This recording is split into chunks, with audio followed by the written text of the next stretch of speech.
IAS और state PCS exam में बच्चों के लिए एक बहुत बड़ी चुनौती बन चुका है सी सेट। और सी सेट मात्र चुनौती होता तो भी एक बात थी, सी सेट अब एक डर बन चुका है, आपके मन में एक भय का वातावरण पैदा हो चुका है। और हर बार जो है हिंदी माध्यम के बच्चों का जो रिज़ल्ट है जो प्रभावित होता है प्रारंभिक परीक्षा में, जीएस में तो बहुत अच्छे मार्क्स आप लोग लाते हैं, लेकिन आप सी सेट में रह जाते हैं। तो सी सेट में अब हम व्यवस्थित तरीके से काम करना प्रारंभ कर चुके हैं और मैं आप सभी की सी सेट की कंप्लीट तैयारी कराऊंगा। और सी सेट में सबसे पहले मैंने आपका अपठित गद्यांश यानी कि जो बोधगम्यता है या परिच्छेद है या तो कंप्रीहेंशन है, हिंदी कंप्रीहेंशन का सेगमेंट, सभी जगह पे जहां पर भी सी सेट है, यूपीएससी में या स्टेट पीएससी में जहां पर भी सी सेट है वहां पर बोधगम्यता से क्वेश्चन आते हैं। बोधगम्यता अर्थात अपठित गद्यांश, कंप्रीहेंशन, परिच्छेद, है ना।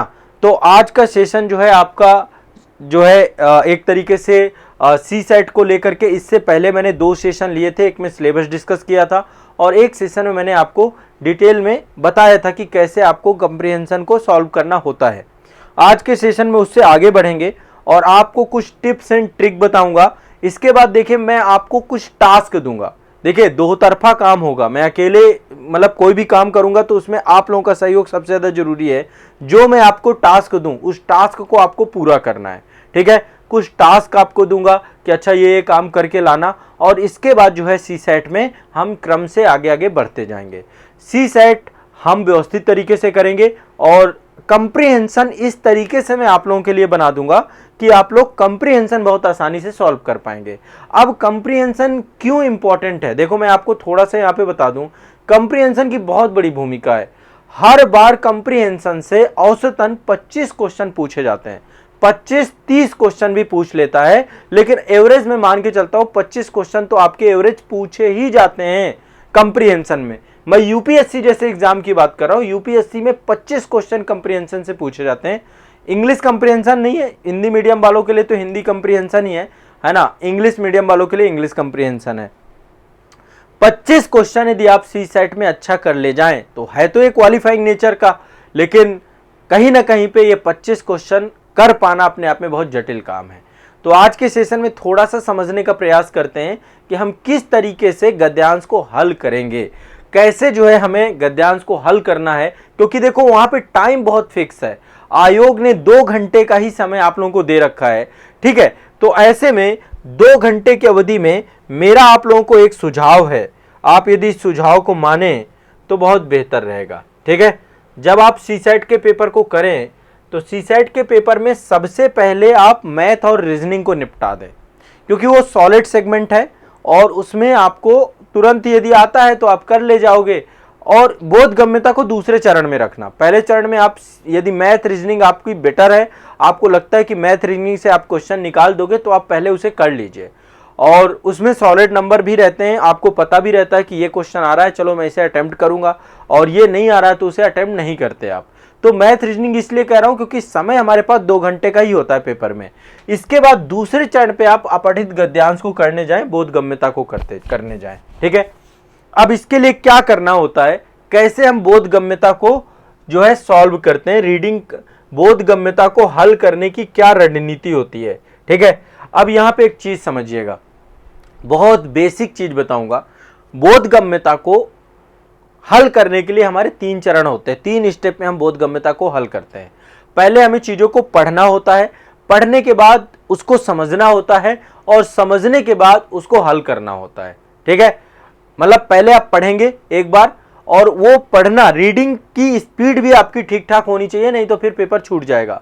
अब बहुत लेंदी आपके जो है क्वेश्चन आते हैं और एक पैराग्राफ से, एक कंप्रीहेंशन से एक ही प्रश्न पूछा जाता है। मैं आज आपको टास्क भी दूंगा, यूपीएससी के पिछले साल के जो प्रश्न पत्र हैं उसमें जो है सी सेट के पेपर को उठा करके उसको एक बार कंप्लीट एनालिसिस करना, ठीक है। अब ये मैं टास्क आप लोग को दूंगा, अब देखूंगा आप लोग कितने लोग उसको पूरा करते हैं, आप लोग को करना भी चाहिए। तो बोधगम्यता को लेकर के सबसे पहला जो टास्क है वो ये है कि पहले सबसे पहला चरण है आपको रीडिंग कंप्रीहेंशन, रीडिंग करना, ठीक है। पढ़ने के बाद दूसरा है उसको समझना, इसी को हम कहते हैं बोध, इसीलिए बोधगम्यता समझना। और तीसरा जो टास्क है इसमें आपका वो है आपका पढ़ना समझना, और तीसरा है प्रश्नों को हल करना जो प्रश्न दिए गए हैं। ये 3 चरण है, लेकिन ये इतना आसान नहीं है ना। इतना आसान होता तो सबके क्वेश्चन सही हो जाते, यहाँ तो सही नहीं होते क्वेश्चन, ये हालत है। अब यहाँ पे एक चीज ध्यान रखिएगा, जब आप बोधगम्यता को हल करेंगे तो आप पाएंगे कि वहां पे 2 तरीके के गद्यांश आपको मिलेंगे। 2 तरीके के गद्यांश आपको मिलेंगे जब बोधगम्यता के को आप देखेंगे। पहले प्रकार के गद्यांश क्या होंगे आपको, जो आपको थोड़ा बहुत आते होंगे, परिचित होंगे आप। कैसे आते होंगे, वो जीएस से जुड़े हुए हो सकते हैं, हो सकता है उनका जुड़ाव जीएस से हो, ठीक है। जैसे मान लीजिए पॉलिटी आपका बहुत अच्छा है और पॉलिटी से कोई गद्यांश आ गया, हो सकता है आपका विज्ञान प्रौद्योगिकी बहुत अच्छा है और उसी से जुड़ा हुआ गद्यांश आ गया। तो बहुत सारे ऐसे गद्यांश आएंगे जिनसे आप परिचित होंगे। कुछ गद्यांश ऐसे होंगे जो अपरिचित होंगे, जैसे अमूर्त प्रकार के भी आ जाते हैं, अमूर्त प्रकार के आ जाते हैं, है ना। और कई बार बहुत सारे डेटा से जुड़े हुए आ जाते हैं, तो आपको उसके बारे में जानकारी नहीं होती है। इकोनॉमी से जुड़े हुए बहुत सारे गद्यांश आ जाते हैं। तो 2 प्रकार के गद्यांश होंगे। एक प्रकार के गद्यांश जिसमें आपको लगेगा कि इससे आप जानते हैं, परिचित हैं, और बहुत सारे जो है आप गद्यांश आएंगे अपरिचित हैं। जब आप गद्यांश को हल करें तो पहले चरण में परिचित गद्यांशों को ही हल करें, जो गद्यांश आपको लगता है कि आप ऐसे गद्यांश को हल करने योग्य हैं, ठीक है। इसको ध्यान रखिएगा सभी बच्चे। देखो, सबसे पहले हमें परिचित गद्यांशों को, पहले राउंड में जो हमें परिचित गद्यांश हैं, हमें पता है कि अच्छा ये पॉलिटी से जुड़ा हुआ है, निर्वाचन आयोग से मान लीजिए कोई गद्यांश आ गया, वो तो मान लीजिए कोई ना कोई आर्टिकल भी उठा के दे देते हैं न्यूज़पेपर वगैरह का, द हिंदू वगैरह के कई सारे आर्टिकल्स को ही आपको दिया जाता है डायरेक्टली। लेकिन आपको पहले चरण में इसको, क्योंकि ये क्या करेगा, आपको कॉन्फिडेंस बूस्ट करेगा, इसमें नहीं उलझना है, तो पहले चरण में परिचित आप करेंगे, ठीक है। अब जब आप परिचित को करेंगे तो सबसे पहली चीज मैंने आपको बताया कि इसमें सबसे पहला टास्क है आपको रीडिंग करना। जब आप रीडिंग करेंगे तो रीडिंग करते समय सबसे इंपॉर्टेंट चीज है कि आप कीवर्ड को पता करेंगे, कीवर्ड पकड़ेंगे। हमेशा कीवर्ड आपको पकड़ना है कि कीवर्ड क्या है, और कीवर्ड को अंडरलाइन भी करना है रीडिंग करते समय। जब हम इसकी प्रैक्टिस करेंगे तो यही सारी चीजें मैं आपको सिखाऊंगा, ठीक है। समझ रहे हैं बात को। पहला है आपको कीवर्ड समझना है, ठीक है, और आप देखना है कि इसका नॉलेज एरिया कितना है, कीवर्ड का किस एरिया से जुड़ाव रख रहा है, ठीक है। तो 2 चीजें आपकी पहले चरण में आएंगी, पहला कीवर्ड और दूसरा नॉलेज एरिया क्या है, इसका क्षेत्र कितना है, इसका क्षेत्र कितना है, नॉलेज एरिया कितना है इसका, ठीक है। और ये दोनों चीजें यदि आप समझ पा रहे हैं तो आपकी रीडिंग अच्छी है, ठीक है, पहले चरण में, और बहुत ज्यादा टाइम नहीं होता है। दूसरा होता है समझना या बोध, इसको हम बोलते हैं कंप्रीहेंशन। किसी भी चीज को, कोई भी गद्यांश है, उस गद्यांश में जो विकल्प दिए गए हैं, जो प्रश्न आपके हैं, उन प्रश्नों के आधार पे गद्यांश को समझ करके आपको उत्तर को देना है। तो मैंने जैसा कि बताया, जब कभी भी आप परिचित गद्यांश, पहले राउंड में आप कैसे गद्यांश को करेंगे, परिचित गद्यांश को।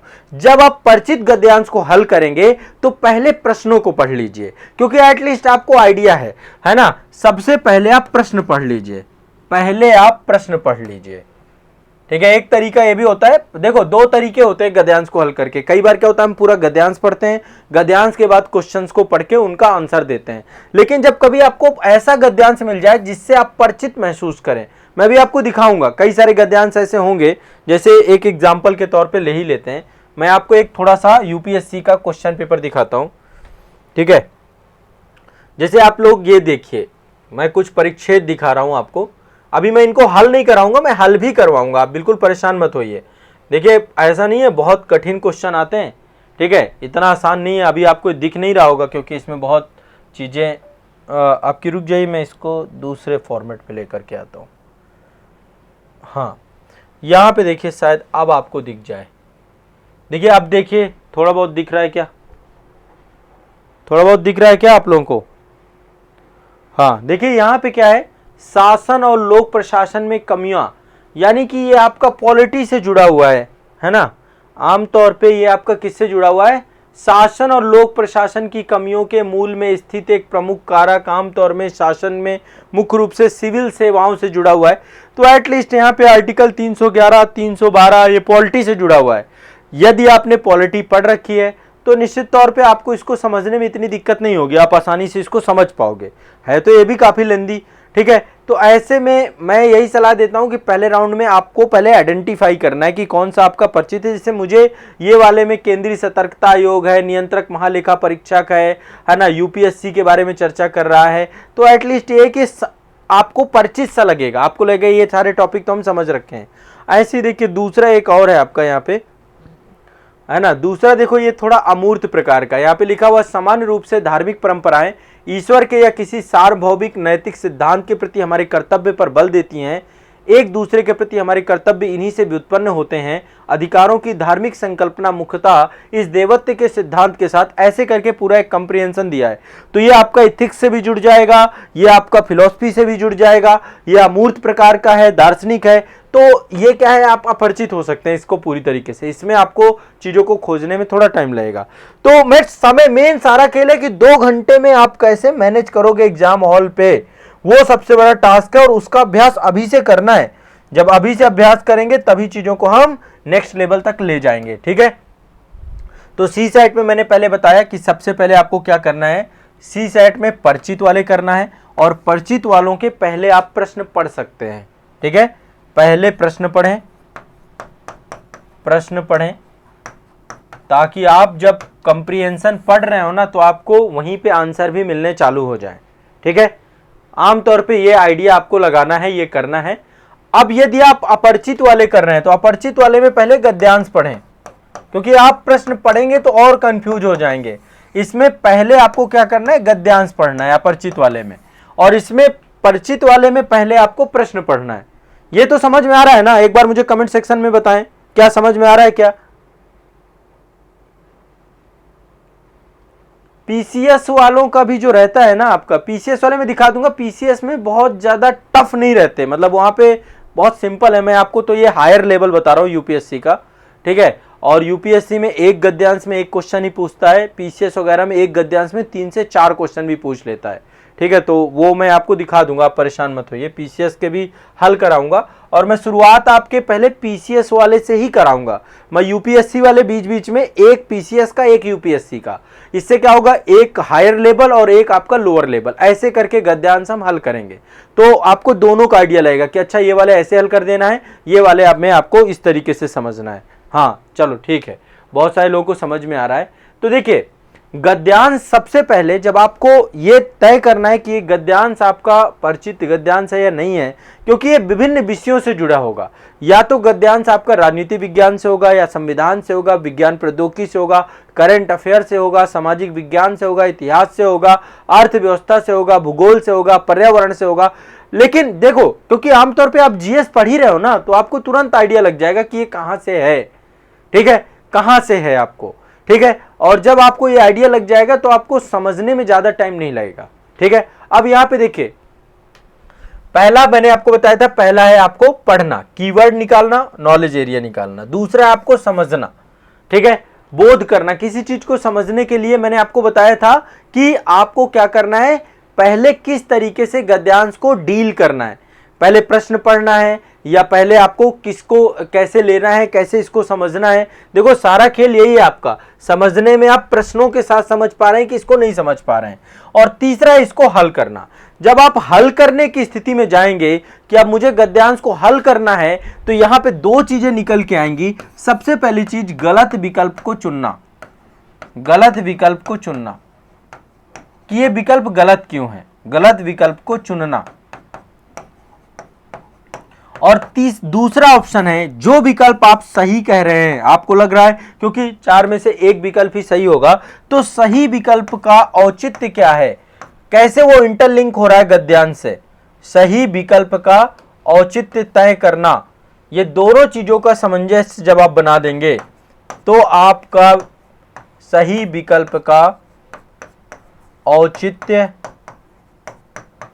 तय करना, गलत विकल्प को चुनना और सही विकल्प का औचित्य तय करना, साबित करना, ठीक है। और इसके लिए जब आप हल करेंगे तो आपको एक लॉजिकल कंक्लूजन में पहुंचना पड़ेगा, तार्किक परिणाम में पहुंचना पड़ेगा, आपको निष्कर्ष में पहुंचना पड़ेगा, जहां पे आप क्वेश्चन को हल करने की स्थिति में आ पाएंगे, ठीक है। तो आपको एक एक चीजों को समझना है, आपको कोई धारणा नहीं बनानी पहले से, जैसे जो चीज आपके उसमें दी गई है, ध्यान से समझिएगा, जो भी गद्यांश में दिया है उसी को आधार बनाना है। गद्यांश में दिया गया है, आधार वही बनेगा, आपकी नॉलेज आधार नहीं बनेगी। यदि आपने कुछ और पढ़ रखा है उससे जुड़ा हुआ, उसको आधार बना करके आपको क्वेश्चन को हल नहीं करना है, ध्यान रखने का। अब मैं यहां पे एक चीज बताऊं, ठीक है। यहां पे जो सबसे बड़ी चीज होगी जिसको आपको ध्यान में रखना है, उसे ध्यान में रखना है कि जब भी आप इसको हल कर रहे होंगे, ठीक है, स्टेट पीसीएस वगैरह में शीर्षक पूछता है आपसे, शीर्षक पूछ लेगा। अभी जैसे यूपी पीसीएस का इन सब का आता है। एक सिंपल सा मैं आपको बताता हूं, जब भी कोई आप गद्यांश देखेंगे, गद्यांश के पैराग्राफ का, मान लीजिए कोई गद्यांश है, मान लीजिए अभी मैं एग्जांपल के तौर पे आपको दिखा भी दूंगा, ठीक है। कोई भी गद्यांश है मान लीजिए आपका, एक छोटी चीज है ये ट्रिक, अभी मतलब शीर्षक वगैरह यदि कभी आता है तो आप इजीली 1 मिनट में निकाल देंगे। 1 मिनट भी नहीं लगेगा, 10 सेकंड लगेंगे आपको। मान लीजिए ये कोई गद्यांश है, ठीक है। इस गद्यांश में ये आपका जो है यहाँ पे पहला जो है आपका वाक्य खत्म होता है और यहाँ से ये अंतिम वाक्य चालू होता है, ठीक है, और यहाँ तक चलता है। अब ये जो पहला वाक्य है और ये जो आपका अंतिम वाक्य है, लास्ट वाक्य है, इन्हीं में शीर्षक छुपा होता है। शीर्षक शुरुआत में ही होगा, जब स्टार्टिंग होती है ना, तो पहला सेंटेंस देख लीजिए, यहां पे आपको शीर्षक मिल जाएगा या तो आप लास्ट वाला जो पैराग्राफ है उसे देख लीजिए, तो यहां पर भी शीर्षक मिल जाएगा, इसकी हेडिंग मिल जाएगी। और शीर्षक बहुत बड़ा नहीं होता, बहुत शॉर्ट में होता है। एक शब्द का भी शीर्षक हो सकता है और एक से ज्यादा, 2 शब्द 3 शब्द का भी शीर्षक हो सकता है, ठीक है। तो शीर्षक भी आपसे पूछा जाता है। हाँ, यहाँ पे कुछ क्वेश्चन है भाई आप लोगों के, क्या है?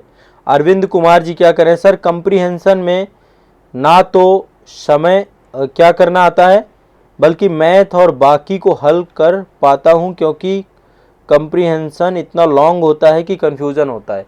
दरअसल बेटा रीडिंग का इशू है, आपका रीडिंग थोड़ा सा वीक है, इसलिए थोड़ा सा समस्या आ रही है अरविंद कुमार जी।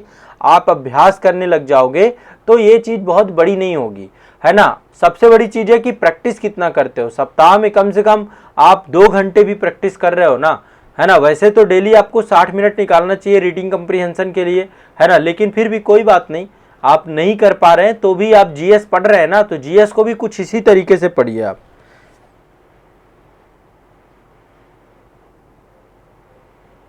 कोई बात नहीं महेश्रीबा जी,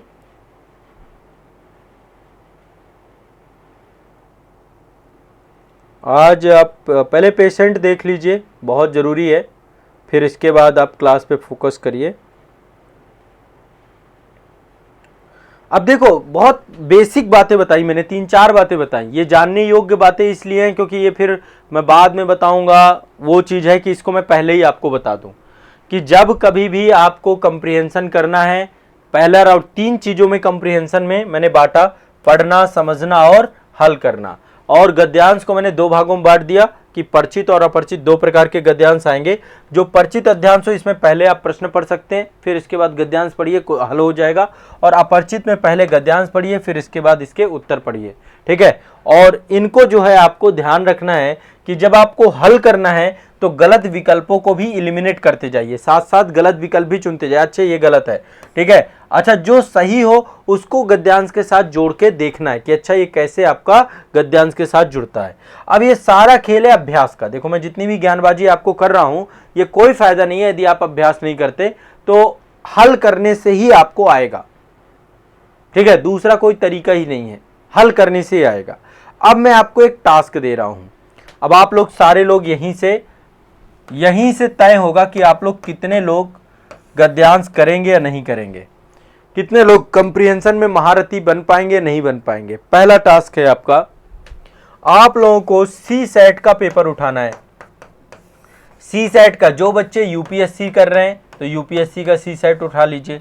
जो स्टेट पीएससी एग्जाम कर रहे हैं, जैसे कि आपका यूपी पीसीएस कर रहे हैं, जहां पर भी सी सेट का पेपर है, सीजीपीएससी कर रहे हैं, ठीक है, जहां पर भी आपका जीएस पेपर 2 है और वहां पर कंप्रीहेंशन आता है, या हो सकता है कि आपका हिंदी का पेपर मेंस के साथ जुड़ा हो, वहां पे कंप्रीहेंशन आता हो, तो आप लोग पहला काम क्या करेंगे, आप लोग पेपर निकाल लेंगे। सी सेट के निकालिए कब से, यूपीएससी वाले तो निकाल लें 2013 से निकाल लें, यदि आपको और बेहतर करना हो तो 2011 से निकाल लेना। वैसे जो अभी के सी सेट है उसका लेवल थोड़ा सा अप हो चुका है, 2011 से ही सी सेट जुड़ा था आपका, ठीक है। और यूपी पीसीएस वाले जो है आप भी निकाल लीजिएगा, 2018 से भी निकाल सकते हैं। ये क्वेश्चन पेपर आपको मिल जाएंगे, इंटरनेट पे आपको मिल जाएंगे, यूपीपीएससी की साइट में मिल जाएंगे, यूपीएससी की साइट में मिल जाएंगे। तो आप वेबसाइट से क्वेश्चन पेपर निकालिए सी सेट का, और क्वेश्चन पेपर निकालने के बाद सी सेट किस टाइप के पूछे जा रहे हैं, है ना, जब तक आप ये नहीं देखेंगे ना कि सी सेट कितने आ रहे हैं, कितने क्वेश्चन पूछे जा रहे हैं, किस टाइप के पूछे जा रहे हैं। जैसे आप देखिए ये मैं यूपीएससी का पेपर मेरे सामने है, ठीक है। और जब आप एक बार देखिए, एक तो है कि मैं आपको हर चीज बता दूं, तो मैं तो बताऊंगा, मैं आपको हल भी करवाऊंगा, लेकिन मैं चाहता हूं कि कुछ चीजें जो मैं टास्क के तौर पे दूं, वो जब आप खुद करोगे ना तो उसका जो इंपॉर्टेंस क्रिएट होगा वो मेरे कराए हुए से नहीं होगा, क्योंकि यहाँ पे मेरा पूरा का पूरा दिमाग लगेगा। आपको तो कॉन्फिडेंस आएगा ही नहीं ना, आपको ये लगेगा ठीक है मैं हल करवाना सिखाऊंगा, आप बिल्कुल टेंशन मत करिए। लेकिन एक टास्क के तौर पे ये काम आप लोग करेंगे कि नहीं करेंगे? अजय सिंह जी करें सर सी सेट तो हो जाता है, तो अजय सिंह जी आप जीएस में मेहनत करिए और सी सेट की प्रैक्टिस थोड़ा बहुत करते रहिए। सी सेट का लेवल अप डाउन हो रहा है ना, तो पहले तो ये काम कर लीजिए। मोटिवेशनल स्टेटस किंग करें सर, मेरा बीपीएससी का एग्जाम है, तो सबसे पहली बात आपको बहुत बहुत शुभकामनाएं, जो बीपीएससी का एग्जाम देने जा रहे हैं अच्छे से दीजिएगा।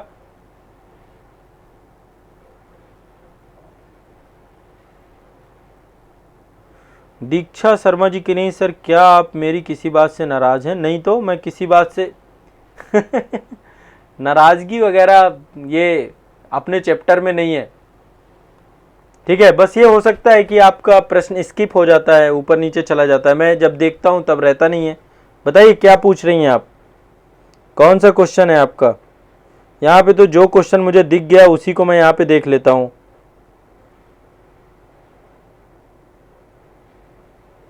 अखिलेश यादव जी बिल्कुल पक्का जॉब मिलेगी, और जॉब के लिए ही हम मेहनत कर रहे हैं यहाँ पे। दीक्षा जी आपका क्वेश्चन आप दोबारा पूछेंगी तो मैं फिर रिप्लाई कर पाऊंगा।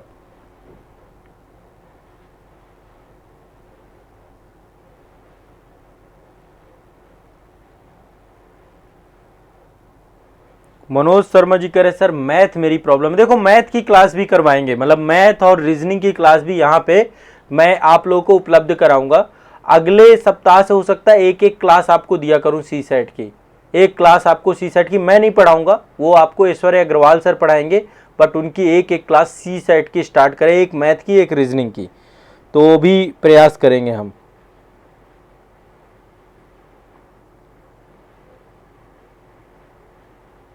देखिए आप लोगों का अधिकार बन सकता है, आप लोग नाराज हो सकते हैं, लेकिन मेरा कोई हक अधिकार नहीं है आप लोगों से नाराज होने का। एक मंथ का लीव लेना है प्री के लिए तो कब लें? देखो अभी तो 24 में एग्ज़ाम देना है ना आपको, तो यदि 24 में एग्ज़ाम देना है तो अभी लीव नहीं लेना है भाई। 24 में एग्ज़ाम देना है तो आपको जब आप टेस्ट सीरीज चालू करें, टेस्ट सीरीज देना, क्योंकि टेस्ट सीरीज वैसे अभी सैटरडे टू सैटरडे तो आप देते ही होगे, है ना। मैंने आप लोगों को बोल रखा है कि हर सैटरडे को टेस्ट सीरीज जरूर दिया करिए आप लोग, है ना। अभी से मतलब ये मत रखना कि एग्जाम के टाइम पे टेस्ट सीरीज देंगे, हम अभी से ही टेस्ट सीरीज देना है। और संभव हो सके तो सी सेट की भी एक टेस्ट लगाया करो आप लोग। सैटरडे का दिन टेस्ट के लिए अपना पूरा इंडिकेट कर लो, प्री का टेस्ट दो, मेंस का टेस्ट दो, सबका टेस्ट दो उसमें, है ना। जीएस का दो, सी सेट का दो, मतलब उस दिन सैटरडे को आपको पूरा टेस्ट देना है। अब जो जॉब वाले हैं, आप एक मंथ का लीव तब लीजिएगा जब आपका एग्ज़ाम, मतलब एग्ज़ाम के पहले लीजिएगा, जस्ट मतलब 1 मंथ पहले, एग्ज़ाम के टाइम पे मत लीजिएगा 1 मंथ, क्योंकि क्या होगा, एक तो माइंडसेट क्रिएट हो जाएगा, अच्छा खासा रिवीजन कर पाओगे, उस टाइम पे दिमाग की गति भी बहुत ज़्यादा होती है। अभी ले लेंगे तो कोई फ़ायदा नहीं होगा, ठीक है। तो ये ध्यान रखिएगा, एग्ज़ाम के पहले ही लीजिएगा। अभी एग्ज़ाम तो मई में है, और इस बार चुनाव वगैरह हैं, छुट्टी मिलेगी कि नहीं मिलेगी दीक्षा जी, सबसे बड़ी बात तो ये है 24 में चुनाव भी तो हैं, है ना। 21 मई तक तो रिजल्ट ही आएगा आपका इस बार का, तो मान के चलिए कि देखते हैं। अभी यूपीएससी का एग्ज़ाम डेट मुझे तो उम्मीद नहीं कि बढ़ेगी, लेकिन हो सकता है, चुनाव में आमतौर पे एग्ज़ाम की डेट भी बढ़ जाती है, तो यदि बढ़ेगी डेट तब फिर कोई दिक्कत नहीं है।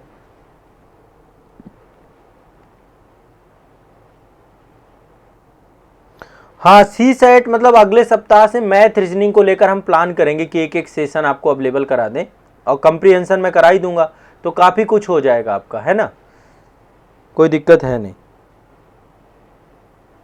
बिल्कुल, सैटरडे संडे अपना टेस्ट सीरीज दिया करो, एक टेस्ट लगाना बहुत ज़रूरी है, बिना टेस्ट के फिर आपको कॉन्फिडेंस आएगा ही नहीं ना किसी को, ठीक है। तो अब देखो, मैं आपको टास्क दे रहा हूँ, पता नहीं आप लोग पूरा करोगे नहीं करोगे। टास्क करोगे क्या, आपको सी सेट का पेपर उठाना है।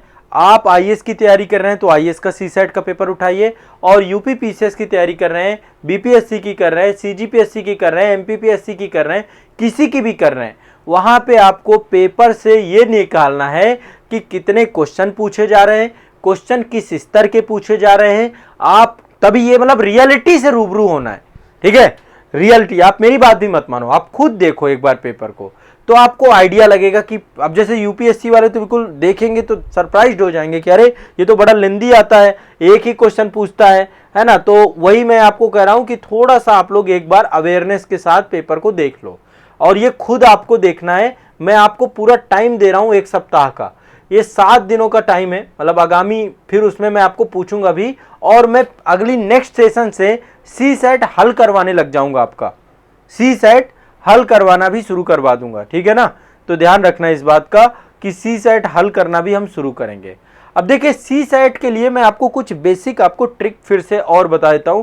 बाकी जितनी भी ट्रिक हैं, ये सारी ट्रिक एंड ट्रिप्स काम आएंगी जब आप सी सेट हल करना चालू करोगे, तब आप इसको सीख पाओगे, ठीक है।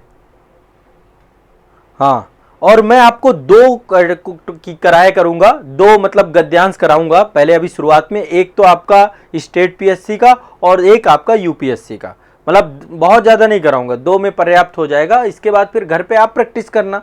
देखो, एटलीस्ट आप ही है, अर्जुन आप ही हैं, अर्जुन आप ही हैं, आप ही को वहाँ जाके गांडी उठाना एग्जाम वाले दिन। अभी जो लोग मेंस देकर के आए, बैक टू बैक मेंस हुआ है, तो पेपर आप ही को देना है। मैं तो आपको चीज़ें जो बताऊं उन्हें आपको फॉलो करना है। मैं एक मार्गदर्शक की भूमिका में हूं और चीज़ों को आसान बनाने की भूमिका में हूं। लेकिन यदि आप ये सोचें मैं तो पेपर नहीं दूंगा ना आपका, आप ही देंगे ना। अब देखिए, जब कभी भी कोई भी कंप्रीहेंशन पढ़ते हैं तो कंप्रीहेंशन पढ़ने के दौरान कुछ आपको रूल्स आपको तय करने चाहिए, और उस रूल्स के हिसाब से ही आपको लिखना चाहिए। सबसे पहली बात, जब कंप्रीहेंशन पढ़िए थोड़ा एकाग्रचित होकर के पढ़िए, है ना, मतलब थोड़ा सा फोकस्ड हो जाइए। और इसको ना तो बहुत तेज गति से पढ़ना है, ना तो बहुत धीमी गति से पढ़ना है, सामान्य गति से पढ़िए। गति पे ज्यादा ध्यान मत दीजिए, क्योंकि जैसे ही गति तीव्र करेंगे तो एकाग्र चित्त आपका भंग हो जाएगा, फिर आपको फिर समझ में नहीं आएगा, फिर लगेगा अच्छा भूल गया, फिर वापस लौटोगे, तब तक समय खराब हो जाएगा, ठीक है। पहली चीज तो ये, जब आप परिच्छेद को पढ़ते हैं तो पढ़ते समय किसी भी प्रकार का दबाव महसूस ना करें, मस्तिष्क को थोड़ा शांत रखें ताकि आपको चीजें समझ में आए।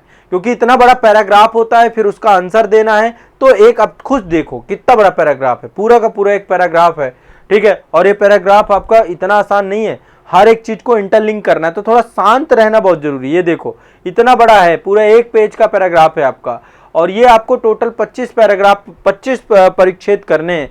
तो ये अपने आप में एक चैलेंजिंग है कि आप थोड़ा बहुत कूल माइंडेड करें, और जब अभी से अभ्यास करेंगे ना तो इस चीज का थोड़ा ध्यान रखेंगे, ठीक है। क्लियर है, स्पष्ट है। और जब परिच्छेद पढ़ें तो आप उसके कीवर्ड को रेखांकित करते जाएं, साथ साथ जो चीजें आपको लग रही हैं आप उनको रेखांकित जरूर करें, ठीक है। और एक चीज और ध्यान रखें, जब कभी भी कोई चीज हम पढ़ते हैं किसी की, तो आप इस बात का अनुमान लगाएं कि लेखक क्या कहना चाहता है, मतलब राइटर के मन में क्या है, इस बात को क्या वो बोलना चाह रहा है, क्या समझाना चाह रहा है। तो थोड़ा सा लेखक को समझने का प्रयास करिए कि राइटर आपको कहां आपका ध्यान आकर्षित कराना चाह रहा है, किस टॉपिक पे घुमा फिरा के ले जा रहा है, कौन सी चीज इंफॉर्मेशन है, कौन सी चीज किसी प्रश्न का उत्तर है, ये चीज ध्यान रखना है, ठीक है। और एक चीज ध्यान रखिएगा, हमेशा बार बार नहीं पढ़ना कि इसे 10 बार पढ़ रहे हैं, एक बार पढ़िए और चीजों को चिन्हित करते जाइए, बताते जाइए कि लेखक किन बिंदुओं पे ज्यादा जोर दे रहा है, अंडरलाइन करना बहुत जरूरी है, ठीक है, ये ध्यान रखिएगा। क्लियर है, स्पष्ट है।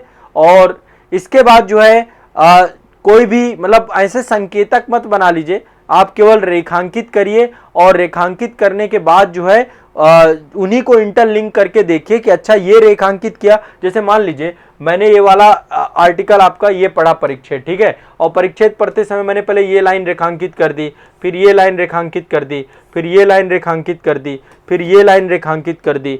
अब इन रेखांकित लाइन को एक बार हमें थोड़ा सा इंटरलिंक करके देखना होता है कि मेन बातें जो आपने जिस्ट निकाला है क्या ये आपस में भी एक दूसरे के साथ जुड़ सकता है। कई बार क्या होता है, हिंदी में कुछ और होता है, इंग्लिश में कुछ और होता है, ये भी एक बहुत बड़ी चैलेंज होता है। तो थोड़ा सा इंग्लिश को भी आपको समझना होगा, इंग्लिश के शब्दों को देख लीजिए कि अच्छा इंग्लिश में इस शब्द को क्या दे रहा है। कई बार हिंदी वाला नहीं समझ में आता तो हिंदी में इंग्लिश में देख लीजिए। कई बार अब यूपीएससी तो ट्रांसलेशन करता है और ट्रांसलेशन में कई बार गूगल ट्रांसलेशन हो जाता है, फिर आपको पता है स्थिति क्या बन जाती है, ठीक है। तो ये भी आपको ध्यान में रखना है। दूसरा, कभी भी आपको अपने परसेप्शन में कोई आपका परिचित गद्यांश आता है, जो बात आपको पता है उस बात के आधार पे आपको आंसर नहीं देना, बल्कि जो गद्यांश में लिखा गया है उसी के आधार पे आप अपने क्वेश्चन के आंसर को चुनेंगे, ठीक है। जैसे देखिए आपका एक गद्यांश यहाँ पे ये दिया गया, ये गद्यांश है ना, ठीक है। अब इस गद्यांश को आपको पढ़ना है पहले इत्मीनान से, पढ़ने के बाद यहाँ पे क्वेश्चन दिया होगा, क्वेश्चन को आपको यहाँ पे आंसर देखना है कि अच्छा इसका आंसर ये होगा, ठीक है। और इसके बाद जो है आप इस तरीके से देखेंगे।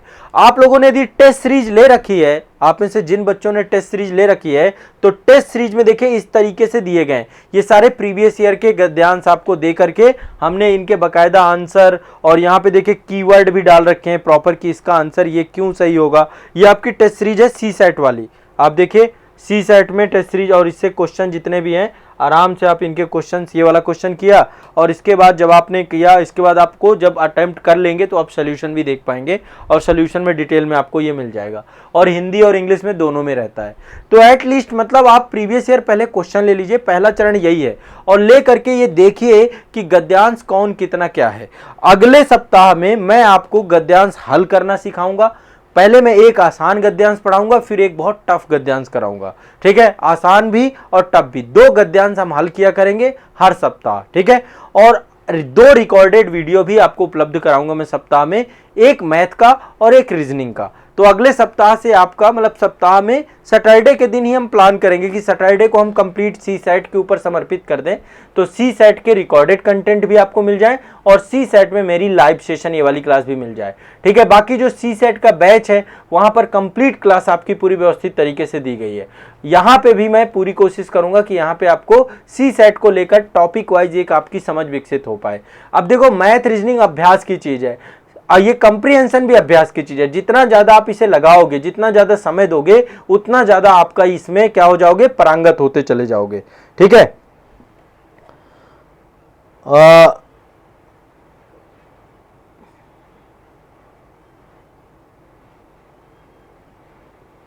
सारे नए क्वेश्चन ही रहेंगे आपके, प्रीवियस ईयर भी रहते हैं, फुल लेंथ भी रहते हैं, ठीक है। तो नए क्वेश्चन भी आपको मिलेंगे, ऐसी कोई बात नहीं है, सारे नए क्वेश्चन भी आपको अवेलेबल होंगे,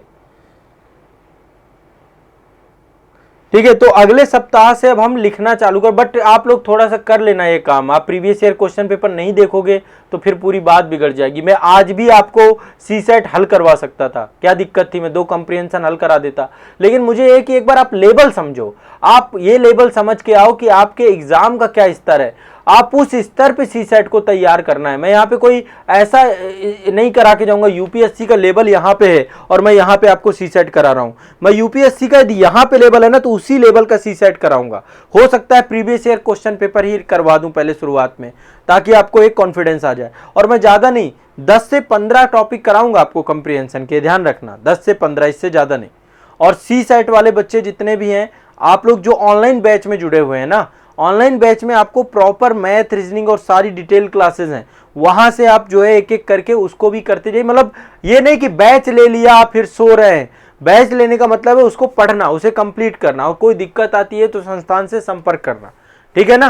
तो अब अगले सप्ताह से सी सेट पे फोकस कर देंगे, 2 टॉपिक आपके करेंगे और आप लोग जो है पूरी शिद्दत के साथ जो है इसको करने का प्रयास करिएगा, ठीक है। 2 कंप्रीहेंशन करवाऊंगा मैं आपको सिखाऊंगा, और इसके बाद कंप्रीहेंशन में आपको होमवर्क में दूंगा, प्रीवियस ईयर क्वेश्चन पेपर के ही कंप्रीहेंशन होमवर्क में दूंगा कि इनको लगाइए, ठीक है। ईमानदारी पूर्वक आप लोग लगाने का प्रयास करिएगा। अजय सिंह जी करें सी सेट तो बिना पढ़े हो जाता है, 60% हो जाता है, जीएस नहीं हो पाता है। तो अजय सिंह जी आप जीएस में मेहनत करिए बेटा, बच्चों का जिनका सी सेट अच्छा नहीं हो सी सेट में करेंगे। जीएस के लिए मैं तो जीएस के 4 दिन आपकी क्लास कर ही रहा हूँ यहाँ पे शाम को, है ना। उसके लिए आप अपना जीएस में थोड़ा मेहनत करिए, ठीक है। वो कुछ बच्चों का सी सेट अच्छा भी होता है, ठीक है। तो ये आपको ध्यान रखना है।